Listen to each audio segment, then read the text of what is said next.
ਵਾਹਿਗੁਰੂ ਵਾਹਿਗੁਰੂ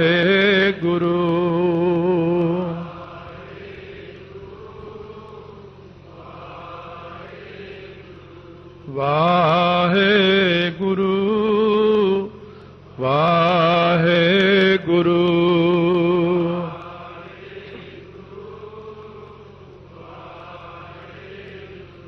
ਮਹਾਰਾਜ ਸੱਚੇ ਪਾਤਸ਼ਾਹ ਕਹਿੰਦੇ ਨੇ ਕੌਣ ਕੌਣ ਗਾਉਂਦਾ ਤੁਹਾਨੂੰ, ਤੁਹਾਡਾ ਦਰ ਕਿਹੜਾ, ਘਰ ਕਿਹੜਾ।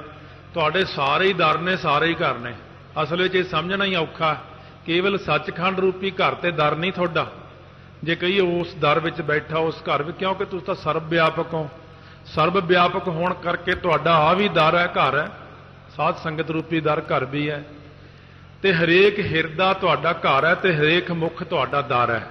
ਕਦੋਂ? ਜਦੋਂ ਮੁਖ ਵਿੱਚੋਂ ਵਾਹਿਗੁਰੂ ਕਹਿੰਦੇ ਆ, ਜਦੋਂ ਹਿਰਦੇ ਵਿੱਚ ਵਾਹਿਗੁਰੂ ਕਹਿੰਦੇ ਆ। ਹਰੇਕ ਦੇ ਹਿਰਦੇ ਵਿੱਚ ਬੈਠ ਕੇ ਹੀ ਤੁਸੀਂ ਹਰੇਕ ਦੀ ਸਾਂਭ ਸੰਭਾਲ ਕਰ ਰਹੇ ਹੋ ਆਪ ਹੀ। ਕਿਹੜੇ ਕਿਹੜੇ ਤੁਹਾਨੂੰ ਗਾਉਂਦੇ ਨੇ, ਗਾਵ ਹੈ ਇੰਦ ਇਦਾਸਣ ਬੈਠੇ। ਜਿਹੜਾ ਇੰਦਰ ਦੇਵਤਾ ਹੈ ਇਹ ਇੰਦਾਸਣ ਆਪਣੀ ਸਭਾ ਦੇ ਵਿੱਚ ਬੈਠ ਕੇ, ਵੈਸੇ ਤਾਂ ਇੰਦਰਾਸਣ ਚਾਨਣੀ ਨੂੰ ਕਹਿੰਦੇ ਨੇ, ਤਖਤ ਦੇ ਉੱਤੇ ਜਿਹੜੀ ਚਾਨਣੀ ਲੱਗੀ ਹੁੰਦੀ ਹੈ ਇਹਨੂੰ ਇੰਦਰਾਸਣ ਕਹਿੰਦੇ ਨੇ। ਆਪਣੇ ਤਖਤ ਦੇ ਉੱਤੇ ਬੈਠ ਕਰਕੇ ਆਪਣੇ ਦੇਵਤਿਆਂ ਦੇ ਸਮੇਤ, ਦੇਵਤਿਆਂ ਦਰ ਨਾਲੇ, ਦੇਵਤਿਆਂ ਦੇ ਨਾਲ ਤੇਰੇ ਦਰ ਦੇ ਉੱਤੇ ਖੜ ਕੇ ਇੰਦਰ ਦੇਵਤਾ ਵੀ ਤੈਨੂੰ ਗਾਉਂਦਾ, ਬਖਸ਼ ਲਓ ਬਖਸ਼ ਲਓ ਬਖਸ਼ ਲਓ, ਬੇਨਤੀਆਂ ਕਰਦਾ ਮੇਰੇ ਤੇ ਕਿਰਪਾ ਕਰੋ, ਮੈਥੋਂ ਕੋਈ ਗਲਤੀ ਨਾ ਹੋ ਜਾਵੇ। ਦੇਵਤੇ ਵੀ ਗਾਉਂਦੇ ਨੇ, ਸਾਰੇ ਦੇਵਤੇ ਗਾਉਂਦੇ ਨੇ। ਕੋਈ ਦੇਵਤਾ ਐਸਾ ਨਹੀਂ ਜਿਹੜਾ, ਕਿਉਂ ਸ਼ਕਤੀ ਹੀ ਵਾਹਿਗੁਰੂ ਨੇ ਦੇਣੀ ਹੈ ਜਦੋਂ, ਤਾਂ ਇਸੇ ਕਰਕੇ ਦੇਵਤੇ ਉਹਦਾ ਜਾਪ ਕਰਦੇ ਨੇ। ਇੰਦ ਚੰਦਰਮਾ ਵੀ ਗਾਉਂਦਾ, ਇੰਦਰ ਦੇਵਤਾ ਵੀ ਗਾਉਂਦਾ। ਗਾਵੇ ਇੰਦ ਇੰਦਾਸਨ ਬੈਠੇ, ਬਹੁ ਗਿਣਤੀ ਹੈ, ਬੈਠੇ, ਬੈਠਾ ਨਹੀਂ ਕਿਹਾ, ਇਹ ਬੈਠਾ ਨਹੀਂ ਕਿਹਾ। ਦੇਵਤਿਆਂ ਦਰ ਨਾਲੇ ਤਾਂ ਬਾਅਦ ਚ ਕਿਹਾ। ਇਸ ਕਰਕੇ ਇੱਕ ਇੰਦਰ ਨਹੀਂ ਗਾਉਂਦਾ, ਇੰਦਰ ਕਿੰਨੇ ਹੀ ਹਨ, ਕਿੰਨੇ ਹੀ ਇੰਦਰ ਤੈਨੂੰ ਗਾਉਂਦੇ ਨੇ। ਇਹ ਕਈ ਇੰਦਰ ਹੋ ਕੇ ਚਲੇ ਜਾਂਦੇ ਨੇ। ਜਦੋਂ ਆਪਣਾ 100 ਸਾਲ ਮਨੁੱਖ ਦਾ ਬਤੀਤ ਹੁੰਦਾ, ਇੰਦਰ ਦਾ ਇੱਕ ਦਿਨ ਬਤੀਤ ਹੁੰਦਾ। ਜਿਵੇਂ ਚੰਦਰਮਾ ਤੇ ਮਹੀਨੇ ਬਾਅਦ ਰਾਤ ਆਉਂਦੀ ਤੇ ਮਹੀਨੇ ਦਾ ਦਿਨ ਰਹਿੰਦਾ, ਖਾਸ ਹੈਰਾਨਗੀ ਦੀ ਗੱਲ ਨਹੀਂ ਕੋਈ। ਇਸੇ ਤਰ੍ਹਾਂ ਹੀ ਇੰਦਰ ਲੋਕ ਤੱਕ ਜਦੋਂ ਇਹ ਸਮਾਂ ਚਲਿਆ ਜਾਂਦਾ, ਹੋਰ ਉੱਪਰ, ਤਾਂ ਆਪਣਾ 100 ਸਾਲ ਤੇ ਉਹਦਾ ਇੱਕ ਦਿਨ, ਫਿਰ ਆਪਣਾ 100 ਸਾਲ ਤੇ ਉਹਦੀ ਇੱਕ ਰਾਤ ਹੁੰਦੀ ਆ। ਇੰਨੀਆਂ ਲੰਬੀਆਂ ਉਮਰਾਂ ਜਦੋਂ ਇੱਕ ਵਿਸ਼ਨੂੰ ਜਿਹੜਾ ਹੈ ਉਹ, ਜਾਂ ਸਾਰੀ ਵਿਸ਼ਨੂੰ ਦੀ ਇੱਕ ਉਮਰ ਦੇ ਵਿੱਚ ਕਿੰਨੇ ਹੀ ਇੰਦਰ ਹੋ ਕੇ ਚਲੇ ਜਾਂਦੇ ਨੇ। ਇਸ ਕਰਕੇ ਮਹਾਰਾਜ ਕਹਿੰਦੇ ਬਹੁਤੇ ਇੰਦਰ ਤੈਨੂੰ। ਇੰਦਰ ਇੱਕ ਜਾਣੇ ਦਾ ਨਾਂ ਨਹੀਂ, ਇੰਦਰ ਤਾਂ ਇੱਕ ਪਦਵੀ ਹੈ। ਇੰਦਰ ਦੀ ਪਦਵੀ ਲਈ ਬਹੁਤ ਲੋਕ ਯਤਨ ਕਰਦੇ ਨੇ, ਬੜੇ ਬੜੇ। ਇਸ ਕਰਕੇ ਉਸ ਪਦਵੀ ਤੇ ਬੈਠਣ ਵਾਲੇ ਇੰਦਰ ਦੇਵਤੇ ਅਤੇ ਦੇਵੀਆਂ ਸਾਰੇ ਮਿਲ ਕੇ ਤੇਰਾ ਜਸ ਕਰਦੇ ਨੇ। ਗਾਵਹਿ ਸਿੱਧ ਸਮਾਧੀ ਅੰਦਰ। ਹੇ ਸਿੱਧੋ, ਤੁਸੀਂ ਵੀ ਸਮਾਧੀ ਦੇ ਅੰਦਰ ਗਾਉਂਦੇ ਹੋ ਉਸ ਅਕਾਲ ਪੁਰਖ ਨੂੰ। ਤੁਹਾਡਾ ਗੋਰਖ ਗੁਰੂ ਵੀ ਗਾਉਂਦਾ, ਸਾਰੇ ਗਾਉਂਦੇ ਨੇ। ਮੰਗਲਨਾਥ, ਚਰਪੜਨਾਥ, ਘੁੱਗੂਨਾਥ, ਜਿੰਨੇ ਤੁਹਾਡੇ ਵੱਡੇ ਵੱਡੇ ਨੇ ਉਹ ਸਾਰੇ ਗਾਉਂਦੇ। ਸਮਾਧੀਆਂ ਲਾ ਲਾ ਕੇ ਅਕਾਲ ਪੁਰਖ ਦਾ ਜਾਪ ਕਰਦੇ ਹੋ, ਮੈਨੂੰ ਹੋਰ ਰਿੱਧੀਆਂ ਸਿੱਧੀਆਂ ਦਿਓ, ਮੈਨੂੰ ਹੋਰ ਸ਼ਕਤੀਆਂ ਦਿਓ, ਮੇਰੇ ਤੇ ਹੋਰ ਕਿਰਪਾ ਕਰੋ। ਓਮ ਓਮ ਕਰਕੇ ਉਹਦਾ ਜਾਪ ਕਰਦੇ ਹੋ। ਗਾਵਨ ਸਾਧ ਵਿਚਾਰੇ। ਜਿਹੜੇ ਸਾਧੂ ਮਹਾਤਮਾ ਨੇ ਉਹ ਤੁਹਾਨੂੰ ਵਿਚਾਰ ਦੁਆਰਾ ਗਾਉਂਦੇ ਨੇ। ਵਿਚਾਰੇ ਦਾ ਅਰਥ ਹੁੰਦਾ ਗਰੀਬ, ਗਰੀਬੀ ਦਾ ਅਰਥ ਹੈ ਨਿਮਰਤਾ। ਨਿਮਰਤਾ ਵਾਲੇ ਜਿਹੜੇ ਨੇ, ਬਹੁਤ ਨਿਮਰਤਾ, ਅਤੀ ਨਿਮਰਤਾ। ਅੱਜ ਸ਼ਾਇਦ ਸ਼ਾਮ ਦੇ ਪ੍ਰਸੰਗ 'ਚ ਨਿਮਰਤਾ ਆਵੇਗੀ, 6ਵੇਂ ਪਾਤਸ਼ਾਹ ਦੀ ਨਿਮਰਤਾ। ਕਿੰਨੀ ਨਿਮਰਤਾ ਹੋਵੇਗੀ? ਪਹਿਲਾਂ ਬਾਬਾ ਬੁੱਢਾ ਜੀ ਦੇ ਪ੍ਰਸੰਗ 'ਚ ਆਪਣੀ ਨਿਮਰਤਾ ਜਣਾਈ, ਅੱਜ ਜਿਹੜੀ ਨਿਮਰਤਾ ਦਿਖਾਉਣਗੇ ਉਸ ਤੋਂ ਵੀ ਜ਼ਿਆਦਾ ਹੋਵੇਗੀ। ਤੇ ਇਸ ਕਰਕੇ ਸਤਿਗੁਰੂ ਮਹਾਰਾਜ ਸੱਚੇ ਪਾਤਸ਼ਾਹ ਕਹਿੰਦੇ ਮੇਰੇ ਪਿਆਰੇ ਜਿਹੜੇ ਨੇ ਉਹ ਗਰੀਬੀ ਨੂੰ ਧਾਰਨ ਕਰਨ ਵਾਲੇ, ਉਹ ਰੱਬ ਦੇ ਪਿਆਰੇ ਸਾਧ ਵਿਚਾਰੇ। ਵਿਚਾਰ ਦੁਆਰਾ ਵਿਰਾਗ ਵਿਵੇਕ ਖੜ ਸੰਮਤੀ ਮੋਖ ਇੱਛਾ ਦੁਆਰਾ ਗਾਉਂਦੇ ਨੇ। ਸਰਵਣ ਮੰਨਣ ਨਿਧਿਆਸਣ ਤਤੰਗ ਦਾ ਸੋਧਨ, ਤਤਵੰਗ ਦਾ ਸੋਧਨ ਕਰਨਾ। ਇਹ ਪਹਿਲਾਂ ਚੀਜ਼ਾਂ ਆ ਚੁੱਕੀਆਂ ਨੇ। शुरू में जिन्नी व्याख्या होंदी जपजी साहब च उदों बाद नहीं होंदी, फिर घटदी तुरी जाती है, क्योंकि कई अखर दोबारा दोबारा आई जाणगे। शुरू च तां काफ़ी चीज़ां आ गईयां, हुण आपां नूं व्याख्या उन्हां दी करन दी लोड़ नहीं पैंदी। गावन, जति, सती, संतोखी, सतियां दा निर्णय आ चुकिया ते जति रहिंदे ने। जति 6 ने, पर 6 महाराज कहने 6 जति माया के बंदा। ये 6 जति भी माया दे ही बंदे ने, इन्हां ते माया दा प्रभाव पिया रहिंदा। लक्ष्मण ने जत रखिया सारे नालों पहलां, सारी जिंदगी सीता दा मूँह नहीं देखिया उन्हें, सिर्फ पैर देखे ने। पैरों तो पछाणदा सी कि सीता माता है मेरी। इन्ना जत रखना औखा हुंदा बंदे नूं, पर लक्ष्मण ने जत रखिया। मेघनाथ नूं मारन तो बाद 12 साल तक पूर्ण जत विच रह के फिर जनक दी छोटी पुत्री नाल सीता दी छोटी भैण वाले दी शादी होई, जिहदे तो त्रख नामे पुत्र पैदा होया, एक होर पुत्र पैदा होया। ये त्रख तो त्रेहण चले ने, आ सोधी, बेदी, त्रेहण ते भल्ले, ये सारे इन्हां वंशां विचों चले अगे। ते इस प्रकार जिहड़ा ये जति होया, बाद दे जिहड़ी शादी होई, फिर भी अपने जत सत विच कायम रहा।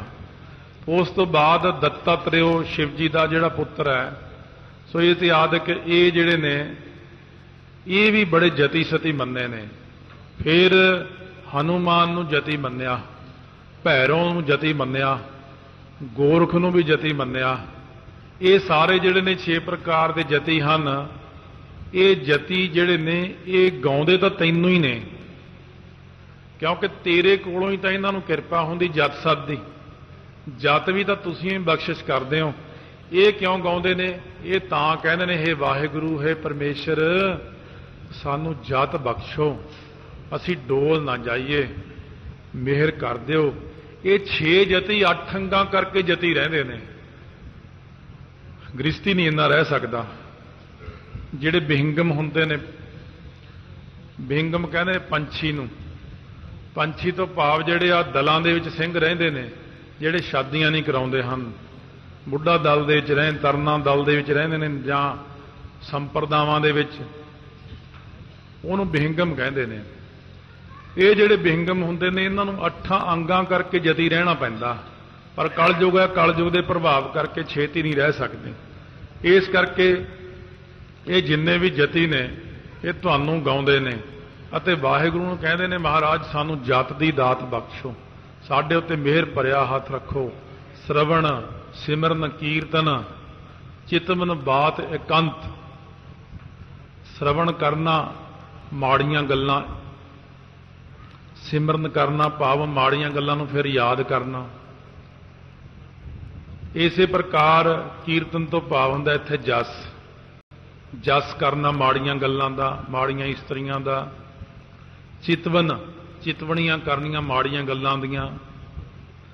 फिर बात एकांत, एकांत विच गल्लां करनियां इत्यादि के ये 8 अंग ने। बहुती व्याख्या दी च लोड़ ही नहीं पैंदी, इहदा सारिआं नूं पता ही हुंदा। 8 अंगां करके जति रहना जिहड़ा ਉਹਦਾ ਨਾਂ फिर जतियां विच आ जांदा, पर इन्ना जत रखना बहुत औखा। भाई मरदाना कहण लग्या, महाराज फिर कलयुग विच तां कोई जति ना होएगा, ये तां बहुत औखा। गुरु नानक देव महाराज सच्चे पातशाह कहण लगे, भाई मरदानिया जिहड़ा गृहस्थी सिख है, जे वो अपनी इस्त्री विच जति रह जाए सारी जिंदगी, भाई मरदानिया उहनूं भी जति गिणिया जांदा, जिहड़ा होर पासे न झाके। फिर ये कथा आउंदी है, सो जिहड़ी महाराज गुरु नानक साहब की पुरानी साखी है। फिर मरदाना कहण लगे, अच्छा महाराज फिर तो मैं भी जतियां विच आ गया। महाराज हस पे कहने, हाँ मरदानिया तू भी जति हुई है। तो इस प्रकार कहते ने ये जिहड़े जति ने, गावन जति, बाबा दीप सिंह वर्गे असली जति, भाई मनी सिंह वर्गे जति, भाई तारू सिंह वर्गे जति, भाई मलियागर सिंह वर्गे जति होए ने। ये जिन्ने भी जति ने सब तुहाडी किरपा नाल जत रख सकते हैं, तो तुहाडी किरपा नाल ये जति सारे तुहानूं गाउंदे ने। सती सारियां सतियां तुहानूं गाउंदियां। सती वरता धर्म विच 7 प्रतगी पुरुष जिहड़े ने, जिहड़े प्राण जाए पर वचन न जाए, ਇਹ ਜਿਹੜੇ ਸੱਤ ਪ੍ਰਤੱਗੀ ਪੁਰਖ ਨੇ, ਜਿਵੇਂ ਦਸ਼ਰਥ ਨੇ ਕਕਈ ਨੂੰ 2 ਵਰ ਕਹੇ ਸੀ, ਮੌਕਾ ਆਉਣ ਤੇ ਦੋਨੇ ਵਰ ਦੇਤੇ। ਭਰਤ ਨੂੰ ਰਾਜ, ਰਾਮਚੰਦਰ ਨੂੰ ਬਨਵਾਸ। ਆਪ ਭਾਵੇਂ ਸਰੀਰ ਤਿਆਗੇ, ਪ੍ਰਾਣ ਜਾਏ ਪਰ ਬਚਨ ਨਾ ਜਾਏ, ਉਹਨੂੰ ਕਹਿੰਦੇ ਸਤੀ, ਸਤੀ ਪੁਰਸ਼।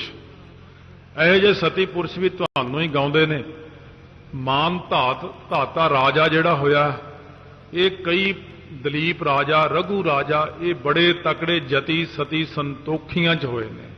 ਸੰਤੋਖੀ ਇਹ ਗਾਉਂਦੇ ਨੇ, ਜਿਹੜੇ ਸੰਤੋਖੀ ਨੇ, ਜਿਵੇਂ ਚੁਣਕਰੀਖੀ ਆਦਿਕ ਸੰਤੋਖੀ ਹੋਇਆ, ਉਹਨੇ ਬੜਾ ਸੰਤੋਖ ਰੱਖਿਆ। 7 ਦਿਨ ਤੱਕ ਮੀਂਹ ਪੈਂਦਾ ਰਿਹਾ, ਕਿਤੋਂ ਖਾਣ ਨੂੰ ਕੁਛ ਨਾ ਮਿਲਿਆ। 7 ਦਿਨਾਂ ਬਾਅਦ ਕੀੜੀਆਂ ਦੇ ਭੌਣ ਤੋਂ ਚੌਲਾਂ ਦੀ ਫੱਕ ਜੀ ਮਿਲੀ। ਉਹ ਇਕੱਠੀ ਕਰਕੇ, ਉਹ ਵੀ ਕੀੜੀਆਂ ਹੈ ਨਹੀਂ ਸੀ ਤਾਂ, ਉਹ ਫੱਕ ਜੀ ਚੱਕ ਕੇ ਰਗੜੀ, ਕਿਤੇ ਇੱਕ ਅੱਧਾ ਚੌਲ ਵੀ ਵਿੱਚ ਹੋਣਾ, ਸ਼ਰਦਾਈ ਜੀ ਬਣਾ ਲਈ, ਵਿੱਚ ਸ਼ੱਕਰ ਜੀ ਕਿਤੋਂ ਮਿਲ ਗਈ, ਉਹ ਪਾ ਲਈ। 5 ਬਾਟੇ ਤਿਆਰ ਕਰ ਲਏ, ਇੱਕ ਆਪਣਾ, ਇੱਕ ਆਪਣੀ ਇਸਤਰੀ ਦਾ, ਇੱਕ ਆਪਣੇ ਪੁੱਤਰ ਦਾ, ਇੱਕ ਆਪਣੀ ਨੂੰਹ ਦਾ, ਤੇ ਇੱਕ ਪਰਮੇਸ਼ਰ ਦੇ ਨਾਮ ਦਾ। ਪਰਮੇਸ਼ਰ ਨੇ ਜਦੋਂ ਆ ਕੇ ਪਰਖ ਲਈ, ਪਰਮੇਸ਼ਰ ਪੰਜੇ ਹੀ ਪੀ ਗਏ। ਜਦੋਂ ਪੰਜੇ ਹੀ ਪੀ ਗਏ ਆ ਕੇ, ਤਾਂ ਉੱਥੇ ਇੱਕ ਬਾਟੇ ਦੇ 'ਚ ਇੱਕ ਨਿਉਲਾ ਸੀ। ਜਦੋਂ ਪਰਮੇਸ਼ਰ ਨੇ ਹੱਥ ਧੋਤੇ, ਉਹ ਨਿਉਲਾ ਆ ਕੇ ਬਾਟੇ 'ਚ ਲਿਟਿਆ, ਅੱਧਾ ਨਿਉਲਾ ਸੋਨੇ ਦਾ ਹੋ ਗਿਆ। ਭਾਵ ਇੰਨਾ ਪ੍ਰਤਾਪ ਅਕਾਲ ਪੁਰਖ ਨੇ ਚੁਣਕ ਨੂੰ ਰਿੱਧੀਆਂ ਸਿੱਧੀਆਂ ਨਿੱਧੀਆਂ ਸਾਰੀਆਂ ਹੀ ਦੇ ਦਿੱਤੀਆਂ, ਸਾਰੀਆਂ ਸ਼ਕਤੀਆਂ ਨਾਮਦਾਨ ਸਮੇਤ ਹੀ। ਕਹਿੰਦੇ ਤੇਰੇ ਸੰਤੋਖ ਤੋਂ ਮੈਂ ਬੜਾ ਪ੍ਰਸੰਨ ਹੋਇਆ। ਜਦ ਕੈਰਵਾਂ ਨੇ ਜੱਗ ਕੀਤਾ, ਪਾਂਡਵਾਂ ਨੇ ਮਿਲ ਕੇ, ਜਦ ਇਹ ਨਿਉਲਾ ਉੱਥੇ ਵੀ ਪਹੁੰਚਿਆ, ਜਦੋਂ ਉਹਨਾਂ ਦੇ ਜੂਠੇ ਧੋਣ ਵਿੱਚ ਜਾ ਕੇ ਲਿਟਣ ਲੱਗ ਪਿਆ, ਤਾਂ ਕੈਰਮ ਪਾਂਡਵ ਕਹਿੰਦੇ ਓਏ ਆਹ ਨਿਉਲਾ, ਇਹ ਤੂੰ ਭਾਂਡਿਆਂ 'ਚ ਲਿਟਦਾ ਫਿਰਦਾ।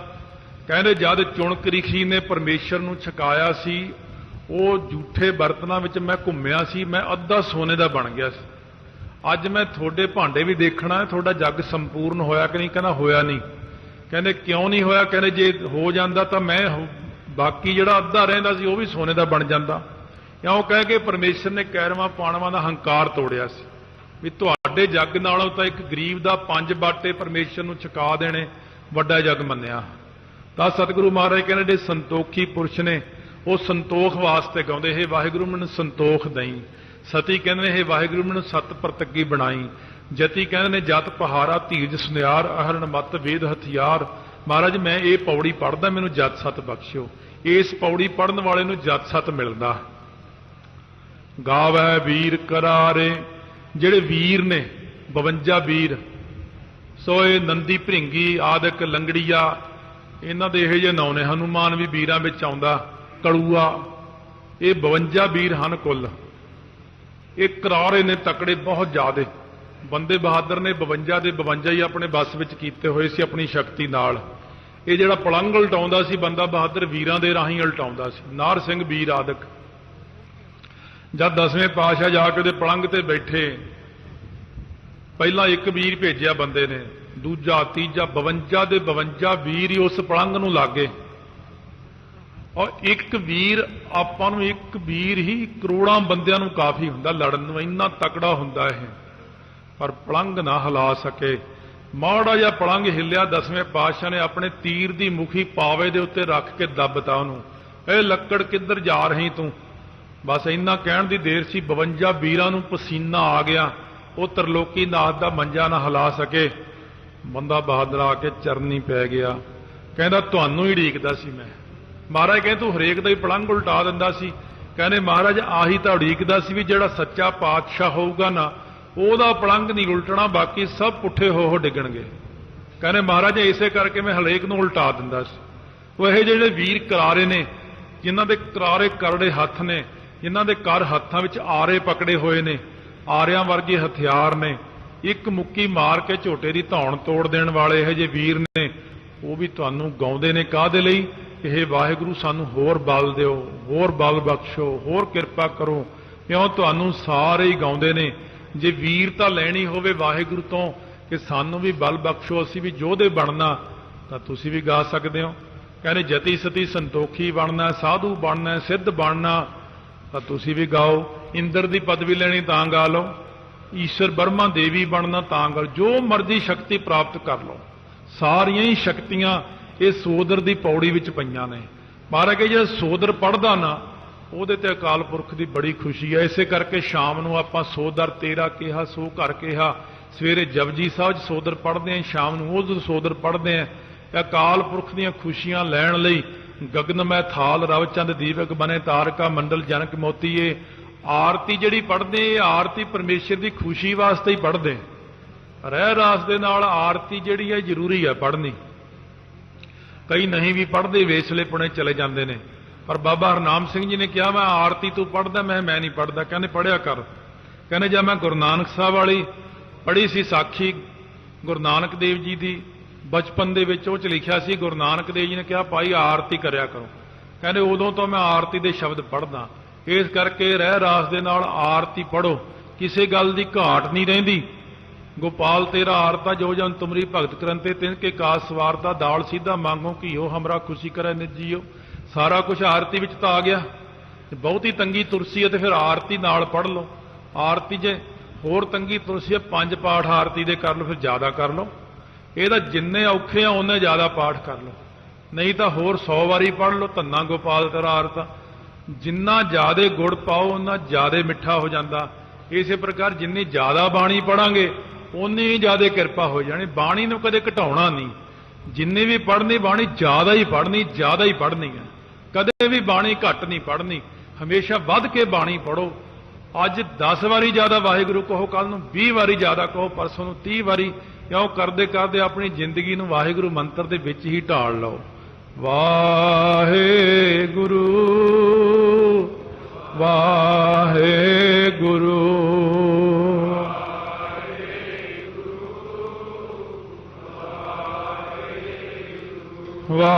ਵਾਹਿਗੁਰੂ ਵਾਹਿਗੁਰੂ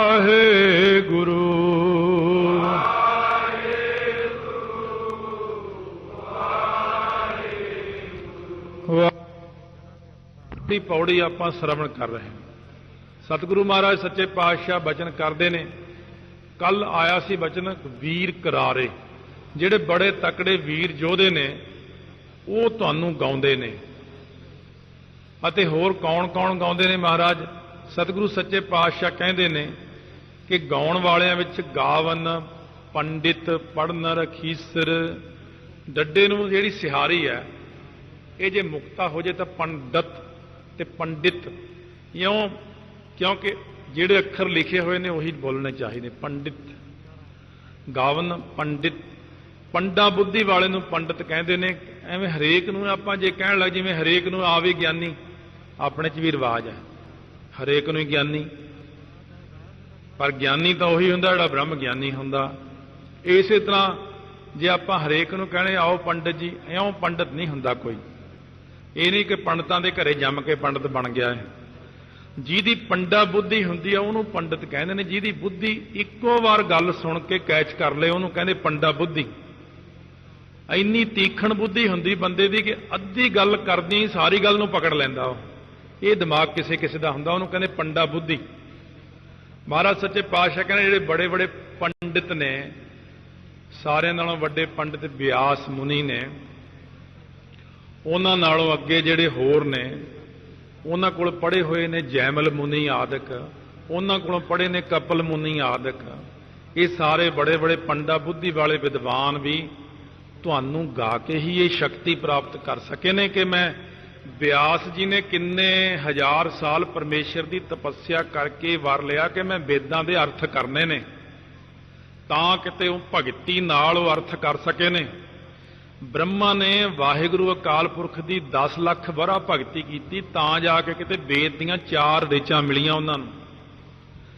ਮਹਾਰਾਜ ਕਹਿੰਦੇ ਨੇ ਮੂਲ ਕਾਰਨ ਹਰੇਕ ਚੀਜ਼ ਦਾ ਭਗਤੀ ਹੀ ਹੈ। ਚਾਹੇ ਉਹ ਵੇਦ ਰਚੇ ਗਏ ਨੇ, ਚਾਹੇ ਉਹ ਵੇਦਾਂ ਦੇ ਟੀਕਾਕਾਰ ਹੋਏ ਨੇ, ਪਰ ਕੀਤੀ ਤਾਂ ਭਗਤੀ ਹੋਈ ਹੈ ਨਾ। ਭਗਤੀ ਤੋਂ ਬਿਨਾਂ ਕਿਸੇ ਬੰਦੇ ਨੂੰ ਕੋਈ ਸ਼ਕਤੀ ਨਹੀਂ ਮਿਲਦੀ ਹੈ। ਗਾਵਨ, ਪੰਡਿਤ, ਪੜਨ, ਰਖੀਸਰ, ਜਿਹੜੇ ਨੇ ਅੱਗੇ ਵੇਦਾਂ ਨੂੰ ਪੜਨ ਵਾਲੇ, ਯੁੱਗ ਯੁੱਗ ਵੇਦਾਂ ਨਾਲੇ, ਯੁੱਗਾਂ ਜੁਗੰਤਰਾਂ ਤੱਕ ਵੇਦਾਂ ਦੇ ਸੰਯੁਕਤ ਹੋ ਕੇ ਜਿਹੜੇ ਪੜਨ ਵਾਲੇ ਨੇ, ਵੇਦ ਬਾਣੀ ਨੂੰ ਪੜਨ ਵਾਲੇ, ਵੇਦ ਬਾਣੀ ਨੂੰ ਰਚਣ ਵਾਲੇ, ਰਖੀਸਰ ਰਿਸ਼ੀਆਂ ਦੇ ਈਸ਼ਵਰ ਜਿਹੜੇ ਨੇ ਵੱਡੇ ਵੱਡੇ ਰਿਸ਼ੀਆਂ ਦੇ ਵੀ ਵੱਡੇ ਨੇ, ਜਿਹੜੇ ਬੜੇ ਬੜੇ ਰਿਸ਼ੀ ਮੁਨੀ ਨੇ, ਜਿਨ੍ਹਾਂ ਨੇ ਵੇਦਾਂ ਨੂੰ ਪੜ੍ਹਿਆ, ਤਪ ਕੀਤੇ ਨੇ, ਜਿਨ੍ਹਾਂ ਨੇ ਅਸਲ ਵਿੱਚ ਰਿਸ਼ੀ ਉਹ ਹੁੰਦਾ ਜਿਹੜਾ ਜੰਗਲ ਵਿੱਚ ਹੀ ਰਹਿੰਦਾ ਹੁੰਦਾ, ਉਹ ਸ਼ਹਿਰ ਵਿੱਚ ਜਾਂ ਪਿੰਡ ਵਿੱਚ ਨਹੀਂ ਆਉਂਦਾ ਹੁੰਦਾ। ਰਿਸ਼ੀ ਤਾਂ ਨਾਮ ਪਿਆ ਕਿ ਜਿਨ੍ਹਾਂ ਨੇ ਰਿਸ਼ੀ ਨਾਮ ਇੰਦਰੀਆਂ ਦਾ ਹੈ, ਜਿਨ੍ਹਾਂ ਨੇ ਆਪਣੀਆਂ ਇੰਦਰੀਆਂ ਨੂੰ ਜਿੱਤ ਲਿਆ ਉਹਨੂੰ ਕਹਿੰਦੇ ਰਿਸ਼ੀਸ਼ਰ। ਉਹ ਆਪਣੀਆਂ ਇੰਦਰੀਆਂ ਨੂੰ ਜਿੱਤ ਕੇ ਏਡੇ ਏਡੇ ਰਿਸ਼ੀ ਬਣੇ ਨੇ, ਜੁਗਾਂ ਜੁਗੰਤਰਾਂ ਤੱਕ ਵੇਦਾਂ ਦੇ ਸੰਯੁਕਤ ਹੋ ਕੇ ਵੇਦਾਂ ਮਹਿ ਨਾਮ ਉੱਤਮ ਸੋ ਸੁਣਹਿ ਨਾਹੀ ਫਿਰੈ ਜਿਉ ਬੇਤਾਲਿਆ। ਉਹ ਵੇਦ ਵੀ ਨਾਮ ਨੂੰ ਹੀ ਕਹਿੰਦੇ ਨੇ, ਵੇਦ ਵੀ ਨਾਮ ਦਾ ਹੀ ਜਾਪ ਕਰਦੇ ਨੇ। ਤਾਂ ਸਤਿਗੁਰੂ ਕਹਿੰਦੇ ਸਿੱਧੋ ਨਾਮ ਦੀ ਬਹੁਲਤਾ ਹੈ। ਗਾਵਹਿ ਮੋਹਣੀਆਂ ਮਨਮੋਹਨ, ਮਨ ਨੂੰ ਮੋਹਣ ਵਾਲੀਆਂ ਮੋਹਣੀਆਂ ਮਨਮੋਹਨ ਪਰਮੇਸ਼ਰ ਨੂੰ ਗਾਉਂਦੀਆਂ ਨੇ।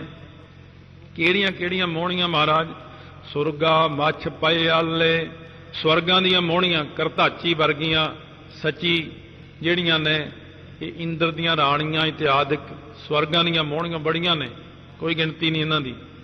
ਫਿਰ ਪਿਆਲੇ ਜਿਹੜੀਆਂ ਪਤਾਲ ਦੀਆਂ ਨਾਗ ਰਾਣੀਆਂ ਨੇ, ਇਹ ਵੀ ਤੈਨੂੰ ਹੀ ਗਾਉਂਦੀਆਂ ਨੇ। ਇਹਨੂੰ ਵੀ ਤੁਸੀਂ ਹੀ ਦਿੱਤਾ ਸਾਰਾ ਰੂਪ ਸਰੂਪ ਸ਼ਕਤੀਆਂ ਰਿੱਧੀਆਂ ਸਿੱਧੀਆਂ ਮੋਹਣ ਸ਼ਕਤੀ ਜਿਹੜੀ ਦਿੱਤੀ ਇਹ ਵੀ ਤੁਸੀਂ ਦਿੱਤੀ। ਮੱਛ, ਮੱਛ ਆਪਾਂ ਬਾਅਦ ਚ ਤਾਂ ਕਿਹਾ ਸੁਰਗਾ ਅਤੇ ਪਿਆਲੇ, ਸਵਰਗ ਤੇ ਪਤਾਲ। ਮੱਛ ਸੰਕੇਤੀ ਅਰਥ ਹੈ ਧਰਤੀ ਦਾ, ਕਿਉਂਕਿ ਸਮੁੰਦਰ ਜਿਹੜਾ ਹੈ ਇਹਦੇ ਮੱਛ ਵਿਚਕਾਰ ਰਹਿੰਦਾ ਹੈ। ਮੱਛ ਕਦੇ ਕਿਨਾਰਿਆਂ ਵੱਲ ਘੱਟ ਹੀ ਆਉਂਦੇ ਨੇ, ਜਿਹੜੇ ਮੱਛ ਕਈ ਕਈ ਮੀਲ ਲੰਬੇ ਨੇ ਉਹ ਸਮੁੰਦਰ ਤੋਂ ਬਾਹਰ ਨਹੀਂ ਆਉਂਦੇ, ਵਿਚਕਾਰ ਰਹਿਣ ਕਰਕੇ ਮੱਛ ਦਾ ਅਰਥ ਹੈ ਵਿਚਕਾਰ। ਸੋ ਇਸ ਕਰਕੇ ਮੱਛ ਤੋਂ ਭਾਵ ਹੈ ਮਾਤ ਲੋਕ ਧਰਤੀ। ਧਰਤੀ ਦੀਆਂ ਮੋਹਣੀਆਂ ਵੀ ਤੁਹਾਨੂੰ ਗਾਉਂਦੀਆਂ ਨੇ। ਪਦਮਣੀ ਜਿਹੜੀ ਹੈ, ਪਦਮਣੀ ਜਾਤੀ ਸਾਰਿਆਂ ਨਾਲੋਂ ਸ੍ਰੇਸ਼ਟ ਇਸਤਰੀਆਂ ਵਿੱਚ ਚਿੱਤਰਨੀ, ਗੁਪਤਨੀ, ਹਸਤਨੀ, ਇਹ ਵੀ ਚਾਰੇ ਤੈਨੂੰ ਹੀ ਗਾਉਂਦੀਆਂ ਨੇ। ਇਹ ਧਰਤੀ ਦੀਆਂ ਮੋਹਣੀਆਂ ਨੇ। ਉਹ ਸਵਰਗਾਂ ਦੀਆਂ ਮੋਹਣੀਆਂ ਨੇ ਜਿਹੜੀਆਂ ਸ਼ਾਮ ਕੌਰ ਆਦਿਕ ਜਿਨ੍ਹਾਂ ਦੇ ਨਾਮ ਨੇ, ਇਹਨਾਂ ਦੇ ਕਈ ਨਾਮ ਨੇ, ਕਈ ਪ੍ਰਕਾਰ ਦੀਆਂ ਨੇ। ਸਾਰਿਆਂ ਨਾਲੋਂ ਇਹਨਾਂ ਤੋਂ ਵੱਡੀ ਸ਼ਾਮ ਕੌਰ। ਅਤੇ ਜਿਹੜੀਆਂ ਥੱਲੇ ਵਾਲੀਆਂ ਨੇ ਪਿਆਲੇ ਨਾਗ ਰਾਣੀਆਂ, ਇਹ ਵੀ ਤੁਹਾਨੂੰ ਹੀ ਗਾਉਂਦੀਆਂ ਹਨ। ਇਸ ਕਰਕੇ ਗਾਉਂਦੀਆਂ ਨੇ ਕਿ ਸਾਡਾ ਸਵਰਗ ਬਣਿਆ ਰਹੇ। ਉਹ ਕਹਿੰਦੇ ਅਸੀਂ ਮਾਤ ਲੋਕ ਵਿੱਚ ਠੀਕ ਰਹੀਏ, ਉਹ ਕਹਿੰਦੇ ਅਸੀਂ ਪਤਾਲ ਵਿੱਚ ਠੀਕ ਰਹੀਏ, ਸਾਡੇ ਰਾਜ ਬਣੇ ਰਹਿਣ। ਇਸ ਪ੍ਰਕਾਰ ਉਹ ਸਾਰੇ ਤੇਰੀ ਉਸਤਤ ਨੂੰ ਹੀ ਗਾਉਂਦੇ ਨੇ। ਗਾਵਨ ਰਤਨ ਉਪਾਏ ਤੇਰੇ, हे ਵਾਹਿਗੁਰੂ ਤੇਰੇ ਜਿਹੜੇ ਰਤਨ ਨੇ ਨਾ ਤੁਹਾਡੇ, ਤੇਰੇ ਸਨਮੁਖ ਹੋ ਕੇ ਕਹਿੰਦੇ ਨੇ ਵਾਹਿਗੁਰੂ ਦੇ, हे ਵਾਹਿਗੁਰੂ ਤੇਰੇ, ਤੇਰੇ ਜਿਹੜੇ ਰਚੇ ਹੋਏ ਬਣਾਏ ਹੋਏ ਰਤਨ ਨੇ ਉਹ ਵੀ ਤੈਨੂੰ ਗਾਉਂਦੇ ਨੇ। ਸ਼੍ਰੀ ਮਨ ਰੰਭਾ ਬਾਰਨੀ ਧਨਖ ਧਨੰਤਰ ਬਾਜ, ਬਿਖ ਧੇਨ ਸਸ ਕਲਪ ਤਰ ਸੰਖ ਅਮੀ ਗਜਰਾਜ। ਇਹ 14 ਰਤਨ ਨੇ ਕੁੱਲ। ਸ਼੍ਰੀ ਲక్ష్ਮੀ ਹੈ, ਮਣ ਕੌਸਤਕ ਮਣੀ ਹੈ, ਰੰਭਾ ਅਪਛਰਾ ਹੈ। ਜਦ ਦੇਵਤਿਆਂ ਨੇ ਸਮੁੰਦਰ ਰਿੜਕਿਆ ਉਹਦੇ ਵਿੱਚੋਂ 14 ਰਤਨ ਜਿਹੜੇ ਨਿਕਲੇ ਨੇ। ਫਿਰ ਸ਼੍ਰੀਮਣ ਰੰਭਾ ਅਪਛਰਾ ਬਾਰਨੀ ਸ਼ਰਾਬ। ਇਸੇ ਪ੍ਰਕਾਰ ਸ਼੍ਰੀਮਣ ਰੰਭਾ ਬਾਰਨੀ ਧਨਖ, ਇਹ ਜਿਹੜਾ ਧਨਖ ਸਾਰੰਗ ਨਾਮੇ ਧਨਖ ਵਿਸ਼ਨੂੰ ਦੇ ਹੱਥ ਵਿੱਚ ਹੈ। ਇਸੇ ਕਰਕੇ ਸਾਰੰਗ ਪਾਨੀ ਅੱਖਰ ਆਉਂਦਾ ਗੁਰਬਾਣੀ 'ਚ, ਜਿਨ੍ਹਾਂ ਦੇ ਹੱਥ ਵਿੱਚ ਸਾਰੰਗ ਨਾਮੇ ਧਨਖ ਪਕੜਿਆ ਹੋਇਆ। ਧਨੰਤਰ ਵੈਦ, ਉੱਚ ਸਰਵਾ ਘੋੜਾ ਬਾਜ। ਇਸ ਪ੍ਰਕਾਰ ਇਹ ਜਿਹੜੇ 14 ਰਤਨ ਨੇ, ਬਿਖ ਜਿਹੜੀ ਜ਼ਹਿਰ ਹੈ, ਕਾਮਧੇਨ ਗਊ ਹੈ, ਚੰਦਰਮਾ ਸੰਖ ਹੈ, ਅੰਮ੍ਰਿਤ ਹੈ, ਗਜਰਾਜ ਹਾਥੀ ਹੈ, ਕਲਪਤਰ ਬ੍ਰਿਛ ਹੈ। ਇਹ 14 ਰਤਨ ਵੀ ਤੈਨੂੰ ਹੀ ਗਾਉਂਦੇ ਨੇ। ਮਤਲਬ ਤਾਂ ਕਹਿਣ ਦਾ ਹੈ ਕਿ ਸਾਰਿਆਂ ਦਾ ਮੁੱਢ ਕੌਣ ਹੈ? ਸਤਿਗੁਰੂ ਦਾ ਸੋਦਰ ਉਚਾਰਨ ਦਾ ਸਿੱਧਾ ਕੋਲ ਮਤਲਬ, ਜਾਂ ਅਕਾਲ ਪੁਰਖ ਕੋਲੇ, ਜਾਂ ਆਪਾਂ ਨੂੰ ਸੋਦਰ ਦੱਸਣ ਦਾ ਮਤਲਬ ਇਹ ਹੈ ਵੀ ਜੇ ਤੁਸੀਂ ਕਹੋ ਮੈਂ ਸਵਰਗਾਂ ਨੂੰ ਜਾਣਾ, ਜੇ ਮੈਂ ਪਤਾਲ ਵਿੱਚ ਜਾਣਾ, ਜਾਂ ਫਲਾਣੇ ਕੰਮ ਕਰਨੇ, ਕੋਈ ਚੀਜ਼ ਦਾ ਜਿਹੜਾ ਮੂਲ ਹੈ, ਜਬ ਦੇਖੋ ਤਬ ਸਭ ਕਿਛ ਮੂਲ, ਸੋ ਸੂਖਮ ਸੋਈ ਅਸਥੂਲ। ਹਰੇਕ ਚੀਜ਼ ਦਾ ਮੂਲ ਜਿਹੜਾ ਹੈ ਨਾ, ਸਤਿਗੁਰੂ ਮਹਾਰਾਜ ਕਹਿੰਦੇ ਹਰੇਕ ਚੀਜ਼ ਦਾ ਜਨਮ ਜਿਹੜਾ ਹੈ, ਕੋਈ ਵੀ ਚੀਜ਼ ਹੈ, ਜਿਵੇਂ ਆਪਣੀ ਲਾਲਸਾ ਹੈ, ਮੇਰੇ ਕੋਲ ਬਹੁਤਾ ਪੈਸਾ ਸੋਨਾ ਹੋਵੇ, ਕੋਈ ਕਹਿੰਦਾ ਮੇਰੇ ਕੋਲ ਰਿੱਧੀਆਂ ਸਿੱਧੀਆਂ ਹੋਣ, ਕੋਈ ਕਹਿੰਦਾ ਮੈਨੂੰ ਫਲਾਣੇ ਦੇਵਤੇ ਦੇ ਦਰਸ਼ਨ ਹੋਣ, ਕੋਈ ਕਹਿੰਦਾ ਮੈਨੂੰ ਫਲਾਨੀ ਚੀਜ਼ ਮਿਲੇ, सतगुरु के कहण का मतलब है कि हरेक चीज़ का जिहड़ा मुੱਢ है, मूल है, जिथों कोई चीज़ बनी है, ਉਹਦੇ ਮੁੱਢ ਨੂੰ पकड़ लो तो मुੱਢ ਦੇ ਵਿੱਚੋਂ ही सारा कुछ प्रगट हो जाता है। मूल मंत्र विच सारा कुछ आ जाता है। जिन्हां ने मूल मंत्र का पाठ किया वो कोई संकल्प कर लैण, उन्हां नूं उही चीज़ मिल जाती है। क्योंकि देखो सारे जने इन्ने पक्के गुरसिख नहीं हुंदे जिन्ने आपां समझदे हैं। कई आपो अपने संकल्प मुताबक कुछ मंगते हैं, कोई कुछ मंगदा, कोई कुछ मंगदा। असीं कईयां नूं देखिया भी होया। मूल मंत्र दे राही हरेक चीज़ की प्राप्ति है। सो सतगुरु महाराज कहने जिहड़ा सारियां नालों मुੱਢ रूप विच है उस नूं ही सारे ध्याउंदे ने। रतन भी उहदा जाप करते हैं, पर सतगुरु महाराज कहने गुरु घर दे जिहड़े रतन ने वो भगती है, शांति है, धीरज है, धर्म है, सवेरे उठण का उद्यम भी रतन है एक। इस तरह जिहड़े पंजां प्यारे ने अमृत दिता, ये बख्शिशां जिहड़ियां ककार दिते, अपने लिए तो यही रतन ने ना। मत विच रतन जवाहर माणक जे कि गुर की सिख सुनी। अपने लिए तो गुरु की पंक्ति ही रतन है, सिक्ख्या है। सो सतगुरु महाराज सच्चे पातशाह कहते हैं ये सारे जिहड़े रतन ने, ये जिहड़े लसणियां आदि कहते हैं, गोमेद है, ये मणि है, या ये नीलम है, ये मोती है, हीरा है, पन्ना है, माणक है, ये सारे साडे लई तां इक्को ही चीज़ है। सतनाम श्री वाहिगुरु साहिब जीओ, सतनाम श्री वाहिगुरु, सतनाम श्री वाहिगुरु, सतनाम श्री वाहिगुरु साहिब, सतनाम श्री वाहिगुरु। ये वाहिगुरु तेरे जिहड़े रतन ने तैनूं गाउंदे ने, पर साडे लई तां सारियां नालों वड्डे रतन ने ब्रह्म ज्ञानी। आ साध संगत महाराज सच्चे पातशाह कहने सही सुंदर सोहणे साध संग जिन बहने। महाराज सच्चे पातशाह कहने मेरे लिए तां आही रतन है। आ जिहड़ी मेरी संगत बैठी है यही मेरे लिए तां मेरे रतन ने, मेरे हीरे ने, मेरे लाल ने, जिहड़े मर्यादा रखते हैं, जिहड़े रहत कमाउंदे ने, जिहड़े गुरु की संगत विच बहिंदे ने। साडे लिए तां कहने यही गाउंदे ने। रतन जिहड़े ने इन्हां ने गाउणा फिर नाल किहदे रल के 68 तीर्थ नाले, 68 तीर्थ भी नाल गाउंदे ने। रतन गुरसागर रतनी भरपूरे, अमृत संत चुगै नहीं दूरे। गुरु ग्रंथ साहिब रूप समुंदर रत्नां दा भरिया पिया।